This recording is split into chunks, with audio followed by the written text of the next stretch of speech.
Now then, all this week we're going to be showing you some remarkable stories about people across our region who are healthy heroes. More than that, they help set the rest of us onto that road to well-being, fitness and sporting excellence. Well, some of us anyway. Hey? I know, I try my best. They've been nominated by you for the ITV Feel Good Factor Award.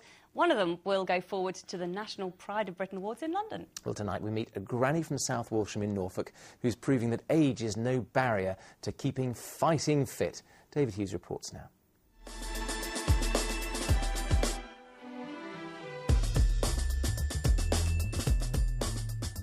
If you're looking for a grandmother to inspire you to take up knitting, jigsaws or cake baking, you've got the wrong grandmother. ENA MALLETT is the first woman ever to get a 7th Dan black belt in Spirit Combat International Ju-jitsu. Yeah.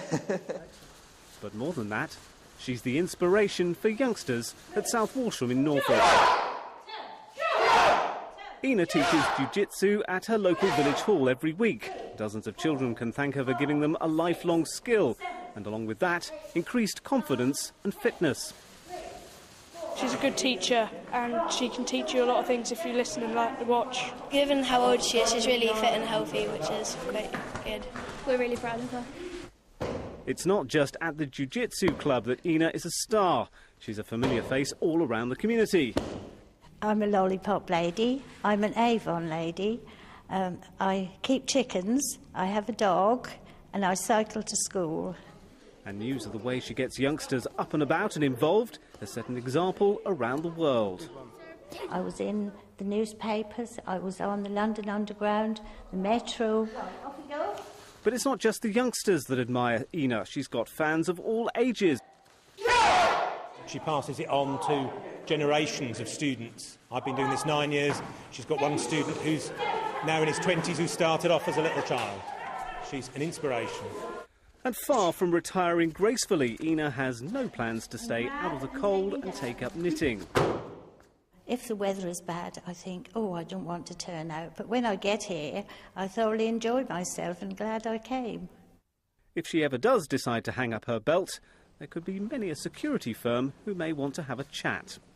When I was working at a shop part-time in Norwich, the boys from the school used to come in and get their sweets, and some of them didn't pay, and I saw a boy take some polos, and I did a wrist lock on him, and they all fled, and they didn't come in that shop for ages when they knew what I could do. They thought, old girl, she can't attack us, but I did. ENA MALLETT, inspirational jiu-jitsu teacher, just one of your nominees for ITV's Feel Good Factor Award. She's amazing, if a little bit scary. I suppose so. I'll certainly never look at a packet of polos in quite the same way again, really. A wrist lock. Now, more nominees on Anglia tonight over the next 3 nights. Then on Friday, we will reveal the regional winner. Yes, they then join the winners from all the other ITV regions and a host of celebrities on the London red carpet at the Daily Mirror Pride of Britain Awards, which is next month. One of them will win the ITV Feel Good Factor Award 2010. Well, let's hope it's that someone is from our region as well. Yeah. Now, the extraordinary story of the Italian-speaking parrot that's become the unlikely subject of a custody battle. You saw it here first. Coco the African grey was spotted at an animal park in Essex by a man who claims the bird actually belongs to him. Angelo Falazzo says he left the parrot with his wife after their marriage broke down and he returned to his native Italy. Now he wants it back, as Lorna Ramsey reports. Angelo Falazzo is a typical Italian. He loves cooking and opera, and his passions rubbed off on his pet Coco. He taught him to whistle this.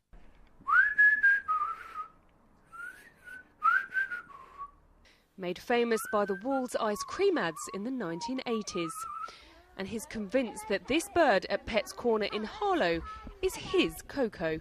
Who's going to teach a parrot to whistle just one cornetto? Or just, I don't know, listen to opera whistling around, or say buongiorno, or ciao, or this kind of word, or pasta, because he used to nick my pasta, remember that? He used to come up to my table and nick my pasta from my plate. That's just, it's amazing. Just people don't understand what an African grey is. It's human. And now it's in the Pet's Corner as an attraction. This is what they reckon. I mean, if they want an attraction, why don't they get a clown? Angelo noticed Coco 5 years ago and has been trying to get him back ever since. Today, the Italian wasn't flowing, but he was still quite vocal. But Harlow Council says there's no proof that Coco ever belonged to Angelo. They say he was donated 9 years ago by his current owner, and he's been a popular attraction here ever since.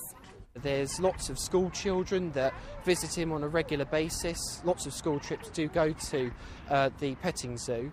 And equally, he's got much love from his carers there at Pets Corner that do look after him.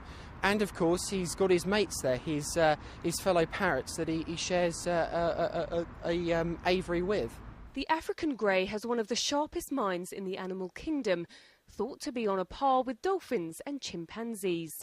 Some have a vocabulary of up to 1,000 words and can construct sentences. They may be bright, but they're also mischievous.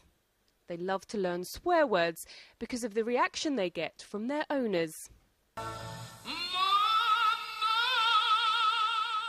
Angelo hopes the situation can be resolved, so he can once again share his love of Italian food and music with Coco, who appreciates them as much as he does. Lorna Ramsey, Anglia News.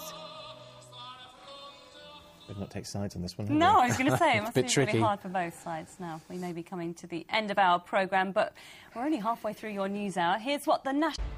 Well, it wasn't like that at the weekend, but it was colourful. Every time I looked out the window at the weekend, colourful stuff with all those rainbows, all those showers. Did you get out or not? I didn't see a rainbow. I did not see a rainbow. You must be the only person in the East who didn't see a rainbow. I love rainbows. I'm sad. Yes, there were lots of rainbows across the region at the weekend, weren't there? Yeah. That's typical when we get sunshine and showers. These are a result of that, when we get lovely rainbows across the region. And speaking of which, let's just take a quick look at this lovely picture here. Got a bit of a snazzy effect on there too. And that was taken on Saturday by Victoria Ford, who captured one beautifully over Manningtree in Essex. So thanks to her for sending that in to us. The person in that house is quite rich now. I think that big gold at the bottom there. Oh, if only. It's a lovely sunshine today, but it's still quite cold, isn't it? Yes, it was. I mean, temperatures this morning were still at -2 in Santon Down and in Suffolk, so it was very cold. So even though we had all of that lovely sunshine, that prevented the temperatures from getting too high today. But I'm sure you're all dying to know, is it going to get any warmer? Let's take a look. Amanda's gone now because I didn't introduce her. You've upset her. I'm very sorry about that, Amanda. She's so well known, you see. That's what it is. Thanks very much for joining us this evening. See you tomorrow, I hope. See you then. Bye-bye. Bye.